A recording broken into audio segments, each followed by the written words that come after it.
Menjadi yang pertama adalah tanggung jawab bagi mereka yang berani bermimpi dan mengawal hari. Bergerak dan beradaptasi dengan dinamika zaman. Menggugah semangat untuk terus maju. Membuka harapan dan menguak masa depan. Masa depan yang cerah dimulai dari sebuah dorongan dalam iklim pendidikan terbaik.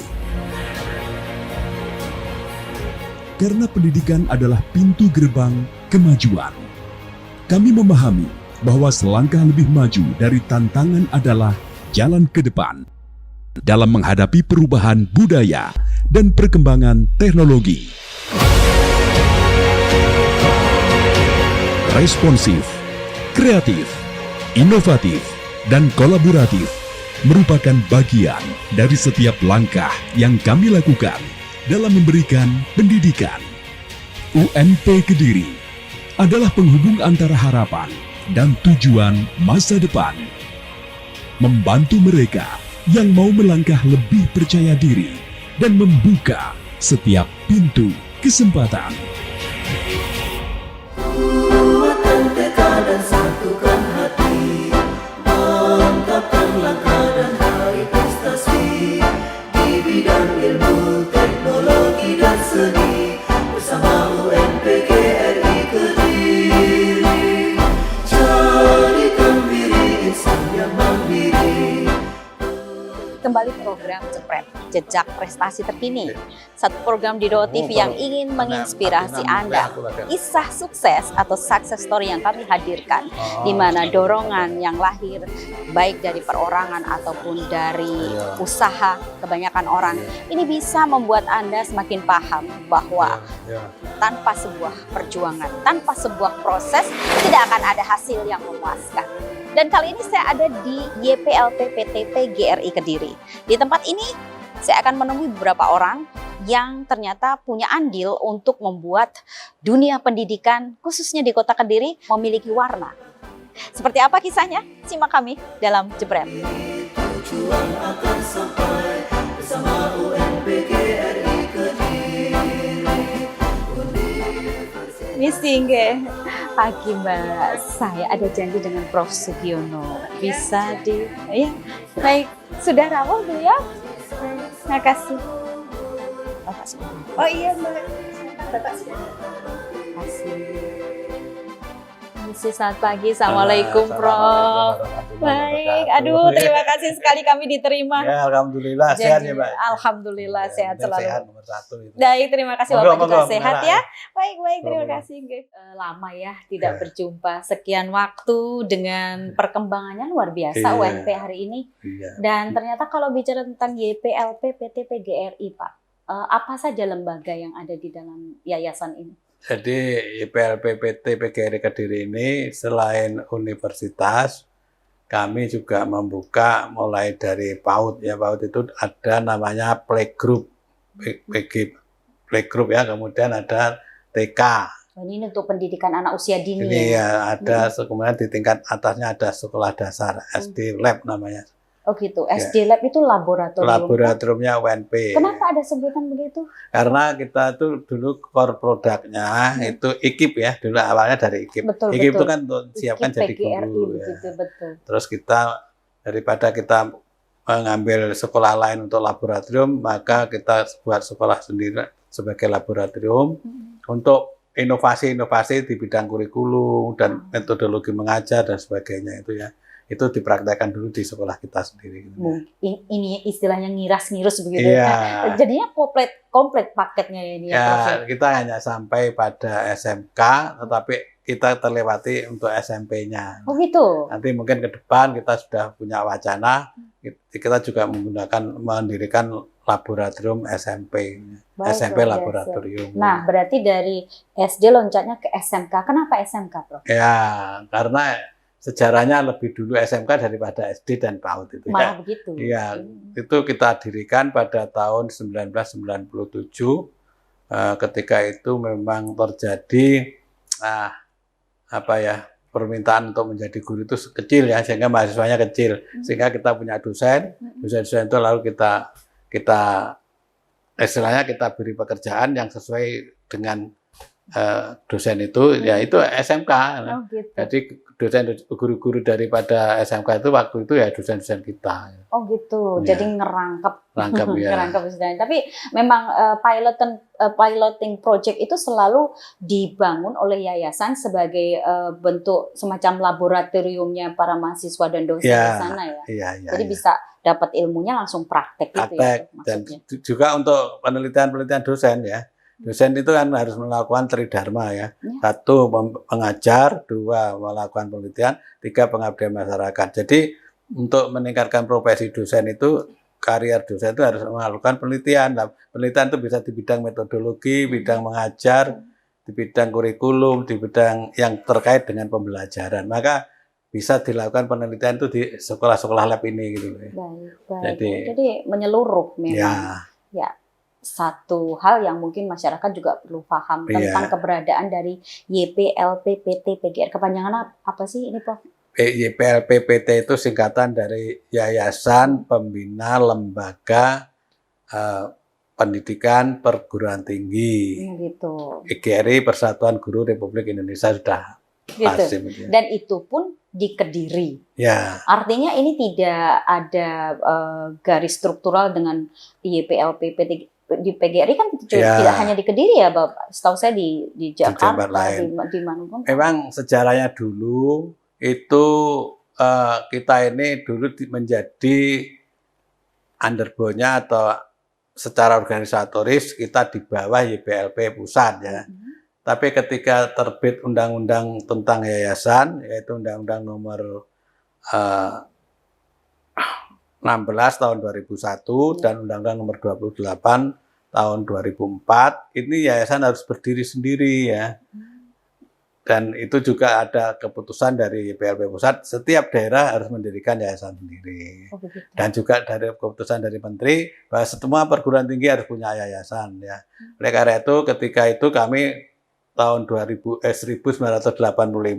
mendirikan yayasan sendiri yang terlepas dari pusat ya. Namanya tetap kita pakai PGRI karena sejarahnya sama gitu ya. Hanya ada penamaan Kediri di Kediri, belakang. Jadi ya. secara hukum, secara payung hukumnya udah jelas bahwa ya. ini independen. Independen dan kita hubungannya dengan pusat itu bukan hubungan organisatoris tapi hubungan asosiatif. Ya kita pernah bersama-sama gitu aja.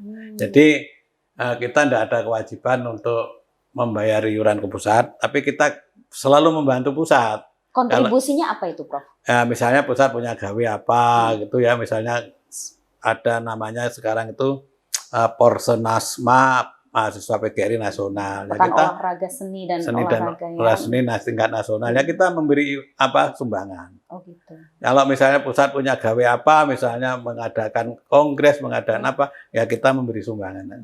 Sumbangan semampu kita gitu ya. Jadi tidak ada paksaan harus sekian persen masuk ke sana. Kalau di tempat lain mungkin yang belum punya badan hukum itu harus wajib 10% SPP itu masuk ke pusat. Oh gitu. Itu kalau yayasannya belum berbadan hukum. Tapi alhamdulillah tempat kami mulai tahun 2010 kemarin sudah berbadan hukum ya. Baik, Prof. Dengan sebuah independensi yang hari ini dibawa oleh YPPT PGRI Kediri, kemudian dalam nahkoda panjenengan selaku pembina di sini, kenapa hari ini pengupayaannya lebih fokus pada di pendidikan saja atau memang ada fokus khusus yang di sini ingin dicapai oleh? Iya, memang semula itu sejarahnya kan kita itu mendirikan pendidikan atau perguruan tinggi waktu itu sebelum ada sekolah-sekolah lab ya. Kita ingin pada waktu itu tahun 1977 di Kediri tidak ada pendidikan swasta. Tidak ada perguruan tinggi. Kita ingin membantu mereka karyawan, guru-guru yang pengen kuliah gitu ya. Maka kita mendirikan perguruan tinggi ini. Baru tahun-tahun berikutnya baru ada perguruan tinggi swasta yang lain. Dulu hanya ada satu namanya IAIN itu ya. Oh iya. Satu-satunya negeri di Kediri hanya IAIN, swasta belum ada waktu itu. Tahun 77 ya. Lalu kita teman-teman itu mendirikan perguruan tinggi dengan maksud supaya mereka yang karyawan, guru dan sebagainya itu kalau mau kuliah tidak jauh-jauh ke Surabaya maupun ke Malang gitu loh. Nah, itulah konsen kita terhadap pendidikan gitu ya. membantu. Karena saya sendiri dan para pendiri itu latar belakangan juga dari guru gitu loh. Oh, ya? Dari pendidik itu. Pengajar juga, Pak. Pengajar, iya. Dan sekarang Jadi- harus memetakan banyak hal agar fungsi dari yayasan sendiri itu bisa dirasakan sepenuhnya oleh banyak lini. Iya. Tadi disebutkan ada pendidikan anak usia dini, Iya. ada PAUD Lab, SD Lab begitu, dan kemudian SMK di sana. Dan yang terpenting hari ini adalah bagaimana UNP Kediri Iya. dengan sayapnya yang sudah semakin melebar, Iya, iya. gitu. Pertumbuhan juga. Berapa tahun nih usianya ya, Prof? Untuk Universitas Nusantara PGRI Kediri itu kalau dilihat dari IKIP itu usianya sudah 49 tahun ya. Nah, hampir setengah abad nih Hampir ya. setengah abad. Nah, tapi kalau bentuk universitas itu baru tahun 2006. 2006 kemarin. Sampai sekarang berapa itu universitasnya? Ya, kurang lebih 20 tahun. Iya, 19 tahun. 19, ya. baru 19. Nah, dari pihak yayasan ini akan melangkah ke depan itu tidak hanya mengandalkan pembiayaan pendidikan itu dari SPP mahasiswa dan SPP siswa. Ya. Kalau selama ini bagaimana realitanya? Selama Dr. ini Lia? kan kita mengandalkan sumber dana itu dari SPP mahasiswa dan SPP siswa ya. Seperti lazimnya yayasan pendidikan lain mungkin seperti Mungkin itu seperti ya, Prof. itu. Nah, kami Kenapa? 2 tahun yang lalu mendirikan PT ya, namanya PT Nusantara Langgeng Perkasa. Bergerak Itu- dalam bidang apa, Prof? Nah, ini sementara ide kami itu nanti ke depan ojo mek menggantungkan dari SPP mahasiswa, menggantungkan dari usaha itu. Baik. Nah, kalau yayasan itu kan tidak boleh buka usaha, tidak boleh berusaha kan ya. Ya, ya. Kalau usaha itu pasti mendapatkan untung kan. Tapi kita lalu di yayasan ini mendirikan PT dan PT ini yang berusaha berbisnis untuk mencari pendapatan. Antara lain satu yang sudah terrealisasi 2 tahun yang lalu itu adalah berbisnis tentang air mineral, minuman air mineral itu. Apa Kemudian mereknya tuh, Prof? Mungkin bisa sekaligus sampaikan. mereknya Kan ini untuk umum Nusa ya? Untuk umum ya? Fresh Oh, ya Nusa. untuk umum. Nusa Fresh. Nusa Fresh namanya. Kita Nusantara kita pakai Nusa Fresh. Oke. Lalu 2 bulan yang lalu kita meresmikan namanya hotel Nusa Living Hotel namanya ya. Hotel di Kediri? Hotel di Kediri di Jalan Kawi itu. Baik. Jadi ke depan tuh kampus 3 itu karena ini sudah punya gedung berlantai 7, kampus 3 nanti kita boyong ke sini semua. Nah, sana nanti untuk bisnis, salah satunya untuk hotel Baik. dan mungkin untuk sekolah perhotelan gitu loh ya. Oh begitu. Sekali lagi baliknya bahwa ada fakultas atau jurusan yang Ya. di kampus yang membutuhkan tempat praktek. Ya. Jadi ngiras-ngirusnya Terakhir, tadi. jadi kalau sekolah perhotelan itu sekaligus ada hotelnya kan untuk praktek juga di situ. Betul. Itu ke depan ya. Efektivitasnya sudah tidak diragukan lagi kalau seperti itu ya, Prof. Ya. Dan kalau melihat dari bagaimana capaian hari ini, sudah ada nafas tenang belum, Ya, Prof? alhamdulillah sudah. Alhamdulillah ini 4 tahun terakhir berturut-turut itu kita nggak menargetkan mahasiswa itu luar biasa seperti dulu ya. Ya. Dulu itu terdaftar mahasiswa itu di Dikti itu 24.000 Ya, ya.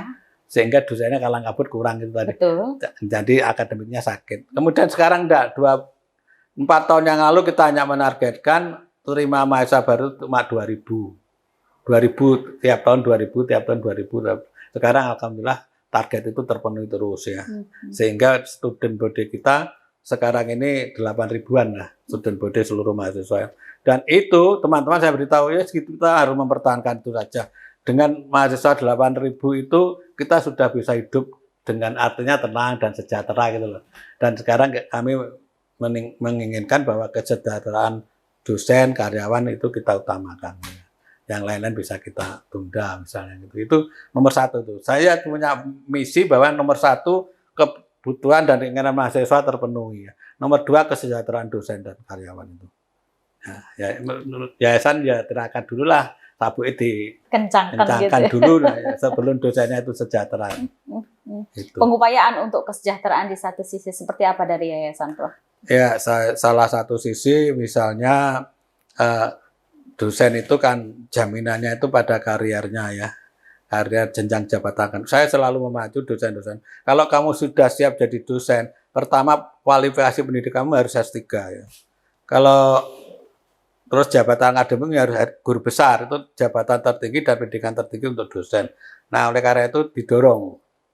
Pertama didorong kalau dia punya jabatan fungsional, Kalau di dosen ada nama jabatan fungsional ya. Kalau di pemerintah ada tunjangan jabatan. Nah di sini di yayasan itu mengikuti pemerintah. Kalau pemerintah memberi kepada pegawai negeri, kita memberi kepada dosen yayasan itu. Sama 100% sama. Oh, ya? Contohnya misalnya asisten ahli. Kalau di pemerintah itu dikasih jabatan fungsional, tunjangannya 700. Ya kita pakai 700 sama. Sampai guru besar 1.500.000 ya. Kita ini juga memberi tunjangan. Bedanya hanya itu diberi pemerintah kalau pegawai negeri, kalau kita diberi oleh yayasan. Langsung. Itu kemudian yang pendidikan doktor di pemerintah malah tidak ada. Kita beri tunjangan pendidikan doktor itu. Ya. Artinya setiap bulan tambahan penghasilan ya sedikit tapi ada perhatian. Gitu. Kemudian juga yang pangkatnya lektor kepala, itu kita beri tunjangan lektor kepala. Gitu. Jadi itu cara-cara kami. Hanya gaji pokoknya itu kita belum 100% sama dengan pemerintah. Ya, pemerintah itu ya kita 90% lah. Mulai dari karyawan sampai dosen itu golongan 1 sampai golongan 4 itu struktur penggajiannya mengikuti pemerintah. Ada tunjangan istri, tunjangan beras, tunjangan anak, tunjangan suami kalau suaminya belum pegawai negeri atau belum dengan. Tapi juga ada namanya tunjangan-tunjangan yang lain. Cuma nominalnya belum bisa seperti di pemerintah, hanya 90%. Artinya sudah sangat perhatian sekali yayasan dalam hal ini untuk bisa membuat karyawannya sejahtera. Ya, jadi kalau karyawan sejahtera, insya Allah loyalitasnya dan komitmennya ikut merasakan memiliki kampus ini. Sehingga dia satu semangat, satu tekad bahwa untuk membesarkan kampus bersama-sama. Jadi di sini, ini kita tambah ya, di sini tuh memang ada namanya HIKER ya, program HIKER. HIKER itu apa? Singkatan hanya itu harmonis. Jadi keharmonisan kampus antara internal kampus sendiri dengan hubungan dengan yayasan dan mungkin dengan pemerintah di luar kampus itu harus harmonis. Satu, ya, inovasi. Jadi kami dorong para dosen, para universitas itu dan sekolah-sekolah untuk melakukan inovasi-inovasi dan itu nanti dibiayai yayasan. Contohnya misalnya dosen yang melakukan penelitian itu diberi stimulus, dana stimulus dari yayasan. Ya. Satu penelitian sekarang ini 5 juta misalnya. Di samping nanti dia bisa punya hak untuk mengajukan hibah ke pemerintah gitu ya. Iya, jadi bisa dua ini jadi ya, ini double juga, bonus ya kalau memang juga untuk merangsang ada. Mereka juga semangat untuk melakukan penelitian. Ya, kelemahan kita waktu itu kan dosen itu jarang meneliti, apalagi waktu sebelum sakit itu ya. Itu hanya ngajar tok. Bayangkan satu orang dosen bisa ngajar 40 SKS. Padahal wajibnya cuma 12 SKS. Berarti dosen tidak sempat meneliti waktu itu. Tapi sekarang sibuk ya. Iya, dia sibuk ngajar. HIKER, kemudian yang lain. HIKER ya, HI ini inovasi, kayaknya kualitas. Jadi kualitas ini juga penting sekali, sehingga di mana kita bisa melihat kualitas itu diakreditasi ya. Akreditasinya sekarang semuanya sudah baik sekali ya untuk prodi-prodi itu ya. 26 prodi itu akreditasinya semua sudah baik sekali. Ada yang unggul, satu PG PAUD, yaitu PG PAUD itu akreditasinya A. Kalau baik sekali itu kan B ya. Jadi semua terjamin sudah terakreditasi. Dari situlah kita akan melihat kualitasnya naik apa tidak. Tiap tahun kita monitor. Nah ini sedang proses akreditasi untuk institusinya, universitasnya. Mudah-mudahan nanti juga dapat unggul gitu ya. Ini baru yang kemarin itu baru baik sekali B ya. Nah di samping itu di tiap disnatalis untuk melihat kualitas itu setiap karyawan maupun dosen jurusan dilakukan semacam, kalau dulu ada guru teladan, sekarang dilakukan namanya jurusan teladan, prodi teladan, dosen teladan, karyawan teladan. Nanti diumumkan pada waktu disnatalis itu. Setiap tahun saya arahkan ke situ. Itu untuk melihat kualitas diri sendiri ya. Jadi naik apa enggak. Semacam rewards-nya di sana ya, tempat untuk pemberian penghargaan. Diberi penghargaan di situ. Jurusan mana yang terbaik? Ya. Jurusan mana yang kinerjanya baik? Terus dosen mana yang kinerjanya baik? Nah itu tiap tahun. Awarding-nya di sana pada saat disnatalis. Nanti bisa dilihat pada waktu nanggap wayang itu diumumkan di situ. Kemudian itu cara kami untuk meningkatkan kualitas.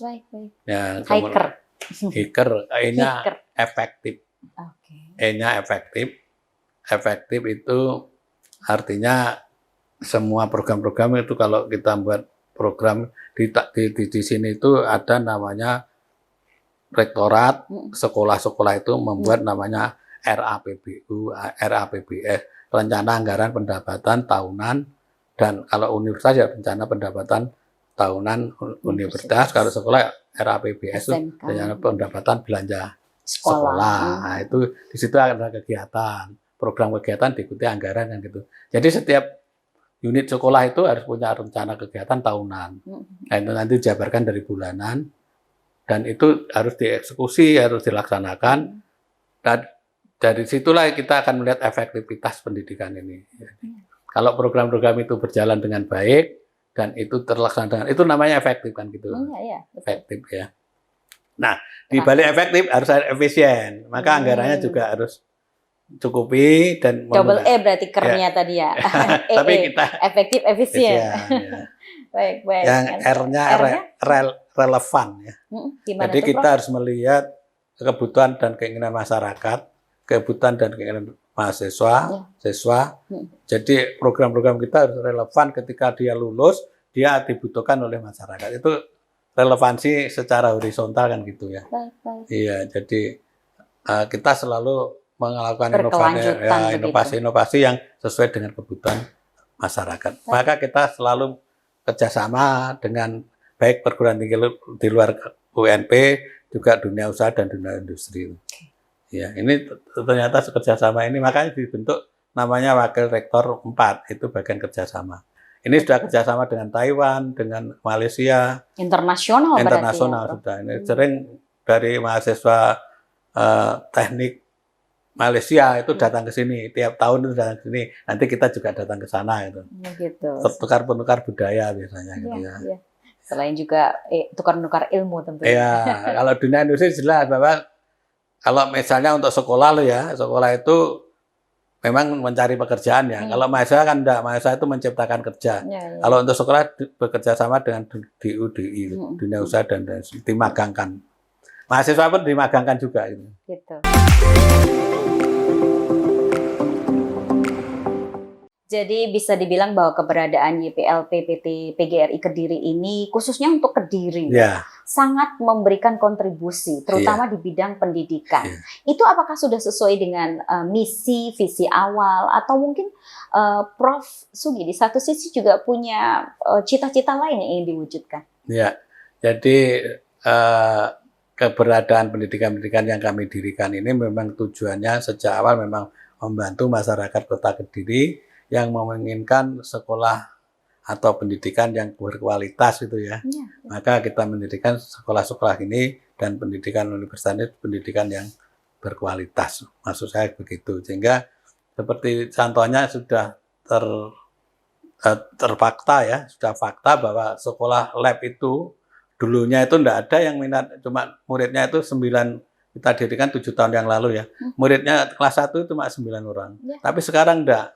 Malah kita membuka 2 kelas paralel. Jadi 20 kali 2 ya, berarti 40. Itu saja kita batasi. Masyarakat sebenarnya pengen terus. Kita tutup. Kita nolak-nolak. Jadi sekarang sudah paralel, masing-masing kelas isinya 20, 2 kelas. Kalau tidak salah ini sudah kelas 1, kelas 2, kelas 3 ini sudah 2 kelas. Indikator keberhasilannya tidak semata dari kuantitas, tapi bagaimana dengan pengupayaan kualitas, Prof? Iya, jadi kita mendirikan sekolah itu yang memiliki namanya, kalau bisnis ya namanya CA ya, Competitive Advantage, keunggulan bersaing. Jadi kita harus beda dengan sekolah-sekolah lain. Dan bedanya itu tidak bisa ditiru oleh sekolah lain.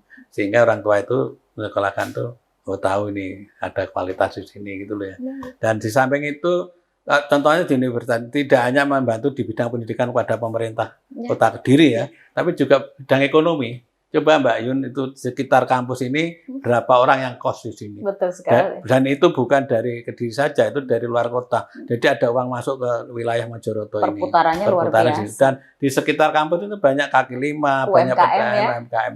Jadi saya kira ini juga menjadi dampak positif daripada pembangunan sekolah. Saya ingat 2015 selalu banyak yang gulung tikar, akhirnya kena hampir lumpuh perekonomian di barat sungai. Saya ingat betul cerita pada saat itu. Jadi memang harus ada pola pendampingan lebih dalam hal ini dari yayasan untuk bisa tidak hanya mendorong ya, betul-betul sepenuhnya menjadi jalan pembuka begitu, Prof. Ya, jadi kami juga mendapat bantuan dari pemerintah pusat, namanya Rusunawa, rumah susun bersewa ya untuk mahasiswa. Itu aja full itu dipakai, dan padahal mahasiswa juga bayarnya enggak mahal ya kalau dibandingkan dengan kos-kosan di luar. Itu sekitar 300 per bulan, 300.000 per bulan. Itu aja full. Jadi mahasiswa juga suka yang tidur di Rusunawa di komplek tengah kampus itu. Nah, apalagi yang di luar itu, kos-kosan itu sekarang banyak dan dengan penuh semua variasi. Seperti yang di sebelah itu ada The Kos. Itu ya mahal itu, tapi penuh juga. Kita tahu kawasan Mojoroto kawasan kos-kosan, terutama untuk mereka yang belajar di UNP Kediri. Dan kebetulan ini adalah bentuk nyata lain sumbangsih ekonomi ya, kalau boleh dibilang ya, Prof. Kalau tidak salah ya pernah kita hitung kasar aja ya, 1 bulan ada perputaran uang di sini antara 2 miliar sampai 3 miliar. Wow. Itu berarti kan menghidupi perekonomian Mojoroto dan mungkin Kota Kediri kan. Pastinya begitu, Prof. Dan kalau boleh sedikit saja mungkin Prof Sugiono dalam hal ini melihat Kota Kediri dengan tumbuh kembang pendidikan, perekonomian, dan apalagi hari ini sudah hadir fasilitas lebih bandara dan juga sebagai kota transit, otomatis kan hampir menjadi menyeluruh fungsinya. Boleh saya minta statement dari Anda tentang bagaimana agar sinergitas yang utuh yang diharapkan baik sebagai kota pendidikan, kota perdagangan gitu, itu bisa sesuai dengan yang diharapkan oleh masyarakat. Jadi tadi kan awal sudah kami sebut namanya IKER. IKER itu hanya kan harmonis. Jadi kita berusaha berhubungan dengan pihak luar, pihak masyarakat, pihak pemerintah kota, itu harus membina keharmonisan ya antara universitas dengan pemerintah. Nah, salah satu mungkin keharmonisan itu penting sekali, sehingga sekarang ini misalnya KKN ya. KKN itu tidak ditempatkan di kota lain, ditempatkan di Kota Kediri. Namanya KKN tematik. Ini sudah 3 tahun kita membantu mahasiswa itu disebar ke desa-desa untuk magang di situ dan untuk memberi penyuluhan, untuk memberi pengabdian masyarakat, untuk mengembangkan administrasi desa dan sebagainya. Itu sudah berjalan 3 tahun. Nah, itu namanya itu dalam bentuk. Jadi apa yang kita lakukan termasuk pengabdian masyarakat itu kita tidak usah jauh-jauh, pengabdian masyarakat di Kota Kediri aja gitu loh. Masuk penelitian juga penelitian di Kota Kediri aja untuk membantu peningkatan Kota Kediri. Seperti penyuluhan itu dosen-dosen kami terjun yang di Kota Kediri. Misalnya Pak Bagio itu selaku ahli ekonomi itu melakukan penyuluhan atau melakukan seminar-seminar untuk masyarakat Kota Kediri, ke desa-desa dan sebagainya. Ini untuk Kediri aja lah. Tapi kalau untuk pusat saya kira sudah tidak usah diragukan. Kita memang menghubungkan hubungan kita setelah sakit itu dengan pusat harmonis ya. Jadi kita sering mendatangkan pejabat dari sana, kita sering datang ke sana itu supaya kita tidak salah lagi itu dalam melangkah. Ini kepentingan kami ya. Tapi kepentingan pemerintah terbantukan dengan kondisi perguruan tinggi yang sehat itu ya. Itu ya. Kalau boleh ada titip pesan nih untuk mungkin ke dalam dulu untuk intern, di mana yayasan ini juga bisa semakin bertumbuh, yayasan juga semakin sehat seperti yang Anda sampaikan tadi. Yayasan di satu sisi juga semakin mensejahterakan. Apa titip pesan untuk yang ada di dalam? Ya, jadi namanya manusia, kami nanti kan juga nggak tahu ya, di remote dipanggil oleh Allah. Saya cuma pesen apa sesuatu yang kita peroleh dengan sudah baik ini, mari kita pertahankan kebaikan-kebaikan itu. Kalau perlu ditingkatkan ke lebih baik. Kalau saya selalu mengatakan kepada teman-teman itu di universitas, maupun di sekolah, maupun di mana, di tempat-tempat usaha yayasan, kita selalu berjalan menuju to be excellent, ya, menuju yang terbaik. Kemarin cara kami adalah evaluasi yang kemarin. Mana yang belum baik diperbaiki, yang sudah baik diperbaiki, dipertahankan terus. Itu pesan saya seperti itu. Ya. Dan cukup bisa ditangkap untuk dipraktekkan. Ya, kan sederhana aja itu ya. To be excellent, to be excellent. Pelayanan ke mahasiswa, pelayanan ke masyarakat, pelayanan ke siswa, dan seterusnya. Yayasan ya pelayanan ke dosen-dosen. Prof, kami ada di program Jejak Prestasi Terkini. Dan kami memahami bahwa ini adalah bagian dari sebuah jejak prestasi yang ingin kami bagi untuk masyarakat. Success story dari seorang Prof. Sugiono yang ternyata mengawal betul sebuah perjuangan dari YPLP PT PGRI Kediri. Adakah titip pesan untuk masyarakat yang di luar sana? Barangkali mungkin seide dengan Anda ingin membuat semacam piloting project agar memberikan manfaat. Mungkin tidak hanya di dunia pendidikan, mungkin di bidang ekonomi dan sebagainya. Apa titip pesan Prof. Sugiono? Jadi kita hidup di masyarakat ya, di tengah-tengah masyarakat. Pesan kami kepada masyarakat, kalau misalnya mau memberikan kritik, saran, dan perbaikan kepada kampus dan yayasan, kami siap terbuka ya. Tapi kami minta kalau ada kebaikan-kebaikan dari kami, ya tolong disebarluaskan kebaikan itu untuk bisa masyarakat itu makin percaya kepada apa yang kami lakukan selama ini. Itu aja pesannya. Baik. Ya. Semoga Prof. Sugiono selalu sehat, berlimpah Amin. berkah dan juga manfaatnya bisa terus ditebar. Amin, Prof. ya. Ya, sampai dengan remote tadi ya istilahnya. Ya baik, saya pamit Prof. Terima Semoga kasih. waktu yang panjenengan luangkan untuk masyarakat Kediri ini betul-betul terima ditunggu kasih, sebetulnya. Lama kita tidak bersetelah dan mungkin di lain kesempatan bisa bertemu dalam keadaan yang lebih indah lagi ya Prof. Amin.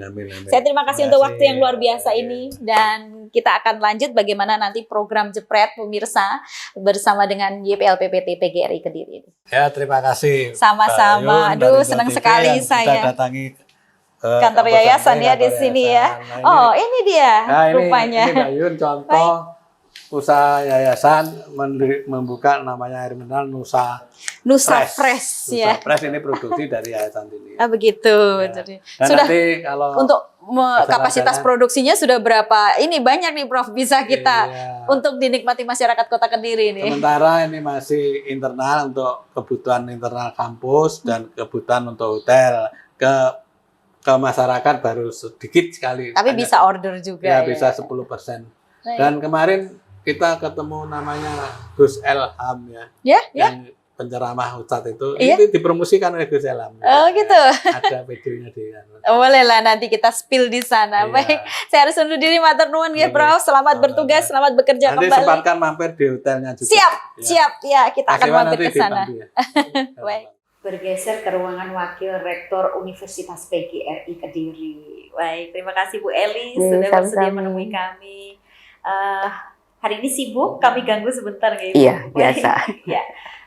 Kami baru saja dari Yayasan YPLP PT PGRI Kediri sebagai cikal bakal atau ya bisa dikatakan sumbu awal ya bagaimana berdirinya UNP Kediri hari ini. Dan mohon diinformasikan pada pemirsa juga tentang bagaimana kondisi UNP hari ini karena ada kontribusi lebih di sini atau peran yayasan. Bagaimana Ibu? Ya, baik, terima kasih Mbak. Saya jelaskan dulu untuk kontribusi yayasan dengan ke kami ya, UNP itu luar biasa sekali. Dibuktikan dengan dukungan fasilitas sarana dan prasarana. Mbak sendiri bisa lihat kita punya kampus, 5 kampus. Luar biasa ya. Perkembangan 2026 ini Ibu. Ya, kampus 1 sampai dengan kampus 5 ditambah dengan pembangunan gedung yang baru ini. 7 lantai. 7 lantai. Jadi ada 7 fakultas, 26 prodi. Iya, ada 6 fakultas mungkin ya. 6 bukan fakultas 7. ya, baik. 6 fakultas. 26 prodi. Baik. Yang prodi yang baru ini MM dan Dikdas. MPD itu. Ya, kami berusaha sebisa mungkin untuk tetap kerjasama dengan yayasan, terutama di bidang fasilitas dan sarana dan prasarana ya, baik untuk mahasiswa maupun untuk dosen dan karyawan. Kalau untuk mahasiswa ya menyediakan kebutuhan mereka untuk belajar, sarpras pembelajaran. Kemudian untuk dosen karyawan, kalau dosen pasti yang pertama adalah gaji dulu. Nah, gaji kami itu sudah dosen itu sudah 85% dari gaji PNS tahun 2020. Dan mungkin ya insya Allah mohon doanya nanti tahun 2026 ini karena UMK juga naik, kami juga akan menyesuaikan. Ada penyesuaian ya Bu? Ada, setiap tahun itu ada penyesuaian gaji dan UMK yang terendah ya. Yang terendah itu sesuai dengan UMK. Kalau yang tertinggi sesuai dengan jabatannya masing-masing. Misalkan kalau dosen kan ada jabatan fungsional. Sampai dengan lektor kepala masih tetap kita support gitu. Jadi mereka yang lektor kepala dapat tunjangan fungsionalnya sebesar lektor kepala itu. Oh Gitu. Masa kerja juga Dihitung juga. dihitung juga. Gajinya 3A, 3B sampai dengan 4A itu tetap ada pembeda. Itu dari segi fasilitas gaji ya untuk dosen. Kalau untuk karyawan itu dari segi gaji juga yang paling rendah sesuai dengan UMK ya. Yang 2026 2,7 sekian gitu ya. Nah, walaupun nanti ini belum didok sama yayasan APBU kami, tapi tetap kami sesuaikan. Kemudian dari BPJS Kesehatan diikutkan semua. BPJS Ketenagakerjaan juga ikut semua. BPJS Ketenagakerjaan lengkap sampai dengan pensiun. Jadi mereka kalau udah pensiun, dapat tunjangan hari tua. Kalau ada yang meninggal ya dapat tunjangan kematian ya sesuai dengan kita ikut berapa program di BPJS Ketenagakerjaan itu. Kemudian kalau BPJS Kesehatan ya sesuai dengan ada yang kelas 1, ada yang kelas di bawah kelas 1 ada, kelas 2 biasanya gitu. Kemudian fasilitas yang lain kesejahteraan misalkan seragam. Setiap tahun dapat seragam baru baik untuk karyawan maupun untuk dosen. Termasuk yang dosen tidak tetap juga dapat gitu ya. Kemudian ada lagi catering. Catering itu semacam rekreasi bersama. Setiap tahun ada. Kemarin baru ke Jogja, sebelumnya kemana gitu. Nah itu mungkin yang dari untuk dosen dukungan Tridharma yang lain misalkan kayak penelitian dapat dukungan dana juga bantuan sebesar 5 juta ya para dosen. Tapi besarannya berapa orangnya itu tergantung dari LP2M. Ada kuota di Ada sana kuotanya. ya, Ibu. Paling tidak 26 dosen itu pasti dapat karena ada 26 prodi kan. Kemudian pengabdian juga dapat. Pengabdian itu malah 26 kali 2. Ya, 1 prodi, 2 pengabdian biasanya itu. Saya bayangkan di sini betul-betul sejahtera ya, Bu. Ya, amin. Mudah-mudahan nanti tambah sejahtera. Amin, kita aminkan bersama. Dan Iya, ini iya. sangat berpengaruh Bu pada kinerja. Artinya banyak aspek yang sudah terpenuhi. Artinya ini kalau bicara hak kewajiban begitu berjalannya seiringan ya Bu ya. Iya, cuma ya tetap aja kita tetap sempurnakan semuanya gitu ya. Nggak ada yang sempurna sih. Kalau misalkan ini masih banyak hal yang belum clear dengan yayasan. Misalkan kalau dosen pensiun misalkan. Nah itu jangan sampai terjadi hal-hal yang tidak diinginkan. Kan ada uang pesangon dan lain sebagainya itu ini sampai sekarang belum clear. Jadi masih kami usahakan sampai sempurna gitu loh. Baik. Artinya Secara tidak ada dosen yang regulasinya, dikaryawan. kalau dalam regulasi. Nah, regulasinya masih kita susun. Oh begitu. Susun bersama. Kan kita ada senat. Nah, kami nyusun, senat setuju, ya setuju, sudah jalan gitu. Sampai dengan sekarang masih diformulasikan. masih diformulasikan. Jadi kalau gitu ada ya. gelombang protes seperti kemarin artinya Ya, juga itu masih betul. bola mentah juga ya Bu ya. Masih, Mbak. Ada yang protes beberapa karyawan yang memang sudah pensiun, nggak puas dengan aturan itu, tetap ada yang protes. Mungkin itu sudah terkenal juga. Iya baik. Iya. Tapi toh the show must go on begitu bahasa Iya, kami. Jadi iya. artinya tetap harus berjalan on the rule, on the track sehingga apa yang betul. menjadi keinginan dari yayasan di satu sisi untuk perguruan tinggi hari ini tetap Iya. bisa dijalankan dengan baik ya Bu. Iya, Karena tetap ada komunikasi yang baik lah gitu untuk ya. komunikasi yang baik Iya. maksud saya. Baik Iya. Bu, kalau boleh ada semacam masukan begitu Iya. untuk yayasan atau justru mengapresiasi bagaimana pendampingan hari ini yang dilakukan oleh yayasan itu ternyata cukup masif dan maksimal Bu. Gitu. Seterusnya mungkin saling keterbukaan gitu aja. Kami terbuka, yayasan juga terbuka dalam hal segala macam, baik dalam keuangan dan lain sebagainya, sehingga sama-sama tahu oh ini kondisinya seperti ini. Gitu aja sih harapan kami. Sampai dengan hari ini apakah itu sudah terjadi Bu? Belum 100% sih, cuma ya kami inginkan 100% terbuka semua gitu untuk baik untuk terutama dari segi kami ya, dari segi saya sebagai wali kedua itu keuangannya itu terbuka. Jadi kalau misalkan karena kami memang bisa mengetahui untuk apa laporan keuangan itu kan sekarang kan sudah serba digital. Betul. Jadi mahasiswa bayar masuk ke rekeningnya yayasan, kemudian masuk ke siakatnya. Nah, kami bisa ngecek dari siakatnya itu. Mungkin yayasan bisa ngeceknya dari rekening orang yang dimiliki oleh yayasan. Hanya itu sih harapan kami, jadi keterbukaan di segi keuangan gitu aja sih. Overall yayasan cukup bisa di ini ya, Bu, ya? Sampai dengan saat ini sudah mendukung walaupun belum 100%, tapi insya Allah sangat mendukung kami. Karena gitu. memang harus banyak yang diampu, Bu, ya. Mulai Iya, dari betul. pendidikan dasarnya, kemudian Nggih, SMK-nya. Betul. Iya, karena mereka mengurusi banyak hal. Itu dia. Baik, Nggih. baik, saya terima kasih untuk waktunya. Nggih, sami-sami, Ibu, moga-moga. Bu Elis, semoga apa yang menjadi harapan Ibu didengarkan dan juga Nggih, ini bisa menginspirasi masyarakat di Kota Kediri Amin, bahwa amin. ternyata tumbuh beriringan seiring sejalan itu juga butuh satu effort yang lebih Iya, ya, Bu, ya. betul, Baik, terima kasih Bu Elis Nggih, atas sami-sami, waktunya. Selamat monggo, bertugas nggih. kembali. Nggih. Saya pamit. Nggih, monggo-monggo. Baik, terima kasih. Nggih.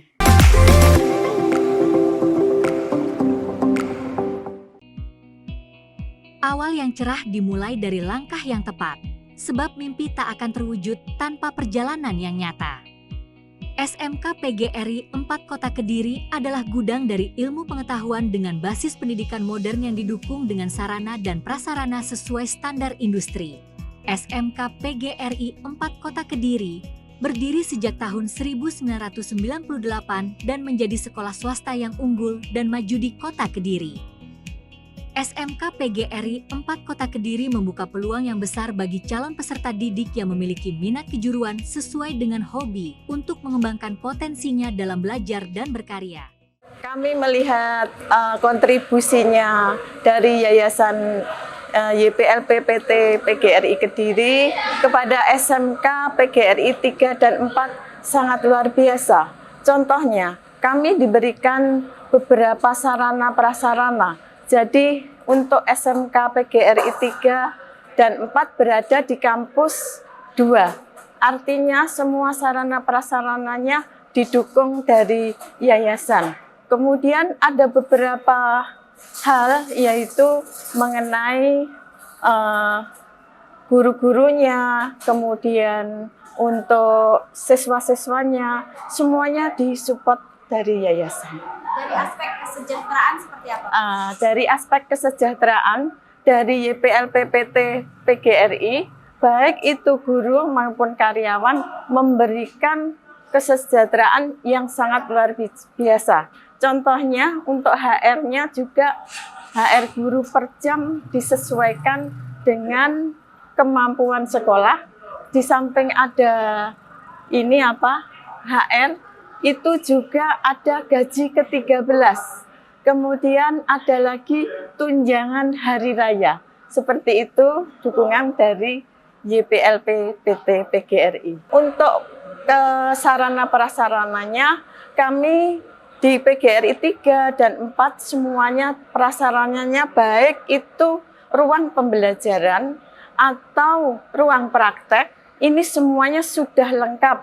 Baik itu dari misalkan saja untuk komputer, kemudian untuk alat pembelajarannya yaitu laptopnya dan sebagainya sudah tersedia dengan baik. Untuk perbedaannya PGRI 3 dan 4 dengan sekolah-sekolah yang lainnya, sekolah SMK PGRI 3 dan 4 ini berakreditasi A. Jadi semua kompetensi-kompetensi dari jurusan, misalkan saja untuk SMK PGRI 3 itu basement, yang pertama jurusannya adalah akuntansi, kemudian multimedia, kemudian bisnis daring, kemudian perkantoran. Sedangkan untuk PGRI 4 itu dari teknik. Dari teknik ini saya melihat dari jurusan teknik jaringan komputer, kemudian teknik sepeda motor, teknik kendaraan ringan, dan satunya lagi teknik instalasi tenaga listrik. Nah, ini semuanya punya alat-alat yang sangat mendukung untuk pembelajaran siswa kami, sehingga mempunyai siswa-siswa ini setelah lulus punya kompetensi yang kemudian mencari pekerjaan dengan bisa bersaing dengan sekolah-sekolah yang lainnya. Contohnya saja banyak yang diterima di perusahaan-perusahaan. Kami ucapkan terima kasih kepada YPLP PT PGRI atas dukungannya SMK PGRI 3 dan 4 sehingga SMK PGRI 3 dan 4 ini bisa berkembang dan bisa bersaing dengan SMK-SMK yang berada di kota maupun Kabupaten Kediri. Terima kasih atas dorongannya, kemudian support-nya, sehingga sekolah ini menjadi berkembang lebih baik. Terima kasih. Sebelumnya saya perkenalkan ya, saya selaku pimpinan dari SMK PGRI 4 atau Kepala Sekolah SMK PGRI 4, nama saya Dr. Andes Kurmen. Kalau ditanya mengenai keunggulan atau perbedaan dari SMK-SMK lain, yang jelas yang pertama adalah SMK PGRI 4 Kota Kediri itu dibina langsung oleh YPLP Perguruan Tinggi PGRI Kediri. Itu yang pertama. Kemudian yang kedua, yang jelas bahwa sekolah kami ini berada di lingkungan kampus. Jadi kalau sekolah di sini yang pertama jelas itu tidak akan pernah kesepian ya, karena banyak adik-adik mahasiswa. Boleh dikatakan siswa rasa mahasiswa. Kemudian yang ketiga, bahwa di SMK PGRI 4 bahwa karena SMK PGRI 4 itu adalah sekolah teknologi, kami ruang pembelajaran siswa, ruang praktek itu sudah berstandar dunia usaha, dunia industri resmi. Contohnya misalkan kalau jurusan teknik kendaraan ringan dan teknik sepeda motor, tempat praktek siswa itu sudah berstandar bengkel resmi. Khususnya untuk teknik sepeda motor itu berstandar Yamaha. Kemudian yang keempat, kami agak bergeser sedikit. Kalau jargon Kementerian Pendidikan itu adalah BMW lulusannya, bekerja, melanjutkan, kemudian wirausaha. Kami agak sedikit bergeser bahwa kami WMB, wirausaha dulu, lulusannya baru melanjutkan, kemudian berikutnya kalau terpaksa kita bekerja ikut orang lain. Makanya kami ada kelas kewirausahaan. Kebetulan hari ini bahwa siswa kami akan mengadakan pelatihan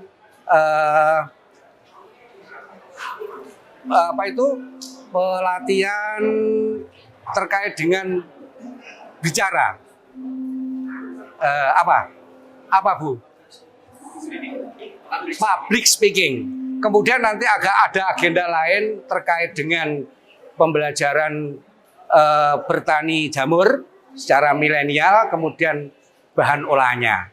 Saya kira itu kalau ditanya mengenai keunggulan atau perbedaan dari SMK-SMK lain. Saya selaku pimpinan SMK PGRI 4 Kota Kediri mengucapkan terima kasih yang sebesar-besarnya kepada YPLP PT PGRI Kediri atas pembinaannya, dukungannya, serta semua fasilitas sarana prasarana yang luar biasa yang menurut saya sudah representatif sehingga SMK PGRI 4 bisa berjalan dengan baik dan maju dan sesuai dengan keinginan YPLPPT bahwa kita ikut mencerdaskan kehidupan bangsa.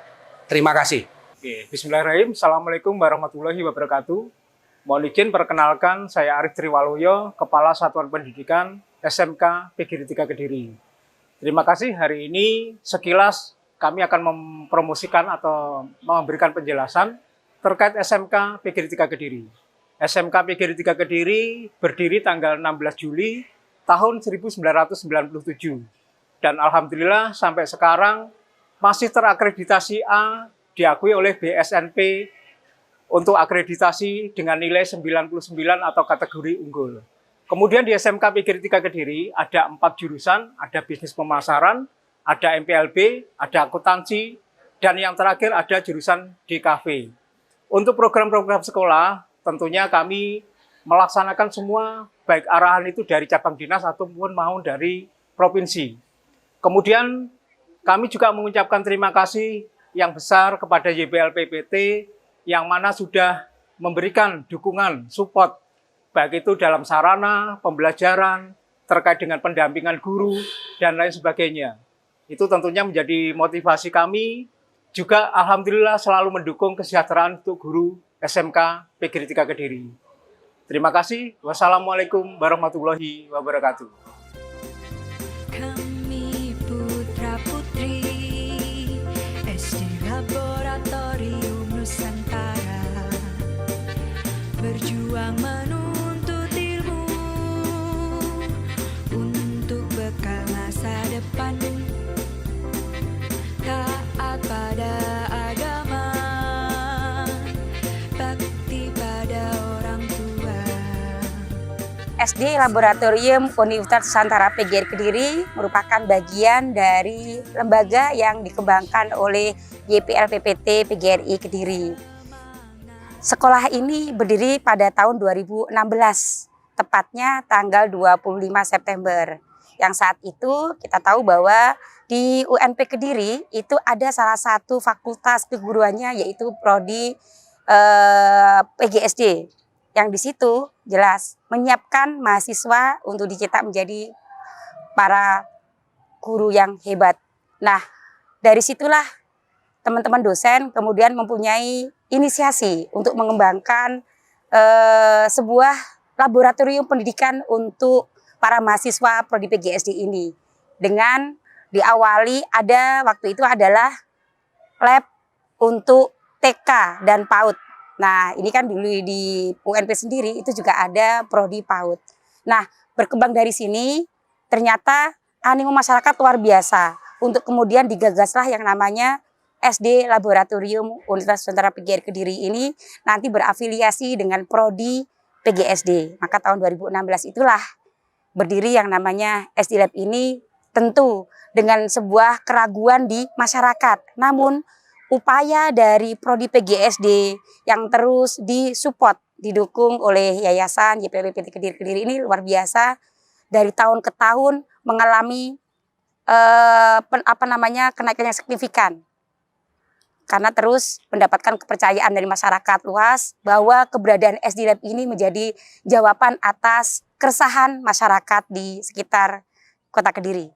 Maka mulai tahun berdirinya 2016 ini, waktu itu masih ada sekitar tidak sampai 10, 6 sampai 7 siswa. Dan alhamdulillah hari ini kita tepat di tahun ke-10 berdirinya SD Laboratorium Universitas Kediri sudah mendapatkan kepercayaan masyarakat yang luar biasa, sehingga setiap pada sesi SPMB-nya kita juga tidak ada mengalami kendala dan mendapatkan kuota yang sudah kita tentukan lebih awal. Dari tahun ke tahun YPLPPT Kediri terus menunjukkan atensinya melalui banyak sekali dukungan pada pengembangan mutu pelayanan pendidikan di SD Laboratorium Universitas Nusantara PGRI Kediri.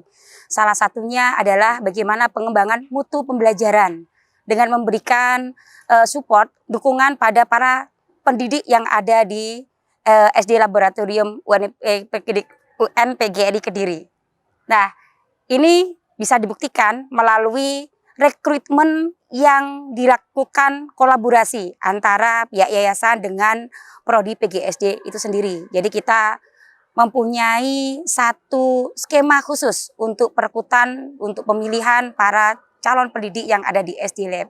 Selain itu, dukungan pada kelengkapan sarana dan prasarana penunjang pendidikan melalui kelengkapan ruang belajar yang nyaman, aman, ramah anak. Tentunya semuanya nanti bisa diakses oleh wali murid, para orang tua yang memastikan bahwa anak-anaknya ini berada di lingkungan yang tepat, kondusif untuk belajar, dan mereka pun merasa aman bahwa anaknya di bawah binaan dan pendampingan para guru-guru yang ada. Maka sarana prasarana pun tentunya dikonsep bagaimana semua tersedia ada di sini. Di lingkungan yang sangat luas, lapangannya, kemudian aulanya, tempat belajar yang nyaman, ada AC-nya, ada gazebo, ada ruang lab, dan beberapa tempat yang lain yang tentunya semua anak-anak pun mengakses dengan mudah dan nyaman. Dan masih ada beberapa hal lagi yang mungkin bisa didapatkan oleh para orang tua, sehingga inilah tepat pilihan untuk bisa menitipkan putra-putrinya sekolah di SD Laboratorium Universitas Nusantara PGRI Kediri. Ya pemirsa, baru saja sebuah kesempatan yang istimewa saya dapatkan bersama beliau, Profesor Sugiono, pembina dari YPLP PT PGRI Kediri. Bahwa ternyata yayasan yang mengelola level atau jenjang pendidikan mulai dari awal sampai dengan akhir, maksud saya basic, dasar sampai dengan perguruan tinggi. Kalau diniatkan dengan sebuah upaya kesungguhan, maka akan ada hasil yang terbaik juga. Dan lewat sosok beliau, kita juga tahu bagaimana sebuah proses memang harus dilewati. Bagaimana badai yang melewati harus tetap dijalani sampai dengan nanti akan ada pelangi pada akhirnya. Dan saya harus akhiri sampai sini program Jepret, Jejak Prestasi Terkini. Saya akan hadir kembali dengan sosok sukses lainnya yang inspiratif tentunya, dan bagaimana sebuah jejak prestasi bisa dimulai. Sampai jumpa.